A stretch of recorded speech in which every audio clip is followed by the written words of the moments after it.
Salutations à tous les Québécois. Marinés, attention, ça va flamber. Donc, attention aux beaux-frères, aux belles-sœurs. Il y a un petit moment de danger ici pour les toupettes.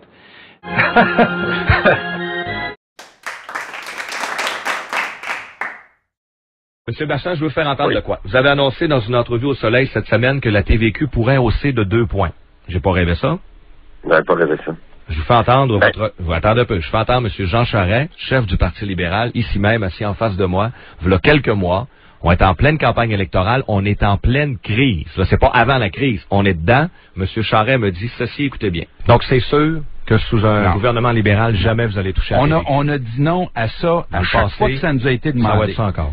Puis, on n'a pas changé d'idée là-dessus. On a dit non à chaque fois. Vous voudrez entendre ou c'est clair? Monsieur le Président, je sais que ça tourmente le député Rousseau de hausser la TVQ. Il dort et il pense à ça, il en rêve, Monsieur le Président. C'est le king de la TVQ. C'est le king de la TVQ. Alors, Monsieur le Président, ce que j'ai dit hier, je le répète, la TVQ ne sera pas...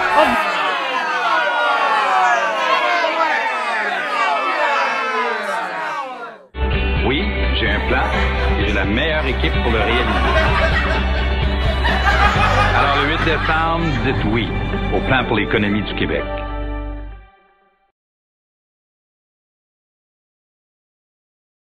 Monsieur le Président, je remercie le député de sa question. Il faut quand même, en préambule, mettre que sous le gouvernement du premier ministre, j'allais nommer son nom, du député de Sherbrooke, le premier ministre du Québec, les transferts fédéraux sont montés jusqu'à de 8 à 14 milliards de dollars, monsieur le Président. 5 milliards de plus au cours des dernières années.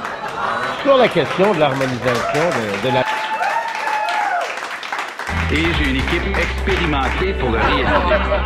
Alors, à travers ce débat budgétaire et de finances publiques, il faut donner une finalité à nos actions aussi. La finalité, c'est pas d'équilibrer le budget. La finalité, c'est d'être heureux comme peuple. La finalité, c'est pas d'équilibrer le budget. La finalité, c'est d'être heureux comme peuple.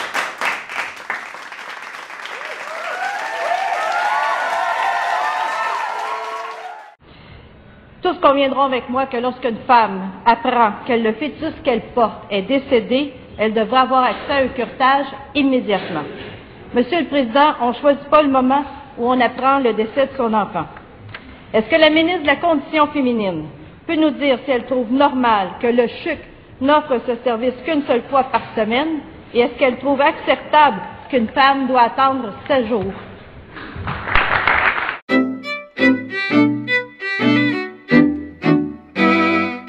Et j'ai une équipe expérimentée pour le réaliser. Merci. Non pour la Condition féminine des services sociaux, Monsieur le Président.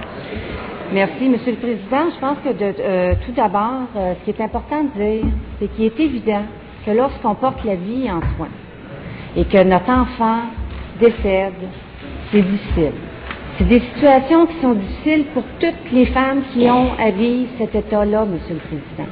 Et ça, je pense que nous le reconnaissons tous, les parlementaires qui sont ici, quand on perd un enfant, qu'il soit à l'intérieur de nous ou que ce soit un enfant qui est vivant, c'est une situation qui est extrêmement pénible et difficile.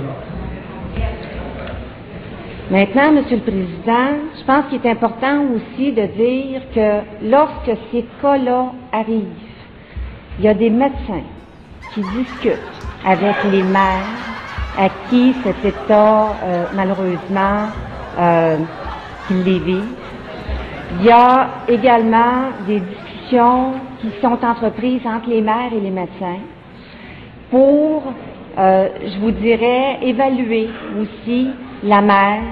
Je crois qu'il est important d'offrir le soutien psychologique également aux femmes qui vivent ces situations-là, Monsieur le Président, et c'est le rôle des médecins.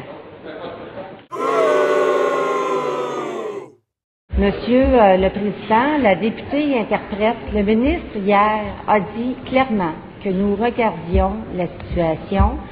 C'est des situations qui sont excessivement difficiles, M. le Président. Je pense qu'elle comprendra également qu'il y a des situations où les patientes demandent à ce qu'on ne parle pas d'elles sur la place publique. Parce qu'il y a des patientes qui préfèrent faire leur deuil également. Et ça, je pense que c'est important de le comprendre. Le ministre a dit clairement hier qu'il était pour regarder la situation de près. Je crois que la réponse, elle devrait l'accepter. Nous avons un ministre de la Santé qui est responsable et qui fait ce qu'il a à faire, M. le Président. Monsieur le Président, je pense qu'il est important de dire que ce délai n'est pas acceptable. Le ministre a dit hier qu'il regarderait la situation et c'est ce qu'il va faire. Je pense qu'on est en droit de répondre aux questionnements, mais je tiens à réitérer, ce n'est pas un délai qui est acceptable, M. le Président. Et j'ai une équipe expérimentée pour le réaliser. Lorsque l'électorat aura jugé ce gouvernement-ci, et je pense que l'électorat est beaucoup plus intelligent qu'on veut bien le laisser croire, eh bien, ils vont nous juger à partir d'un certain nombre de réalisations. Il existe quelque chose d'apaisant dans le simple fait de veiller aux préparatifs des fêtes, comme si on renouait connaissance dans le calme avec les aspects essentiels de la vie, famille, partage, amitié. Il règne toujours une atmosphère de féerie entourant la fête de Noël et du Nouvel An. C'est la fête des enfants et aussi la fête des plus grands, car c'est un moment de tendresse, d'amour et de sincérité. C'est dans cet esprit d'amitié que mon épouse Michel et ma fille Amélie se joignent à moi pour vous souhaiter un joyeux Noël et une très heureuse année.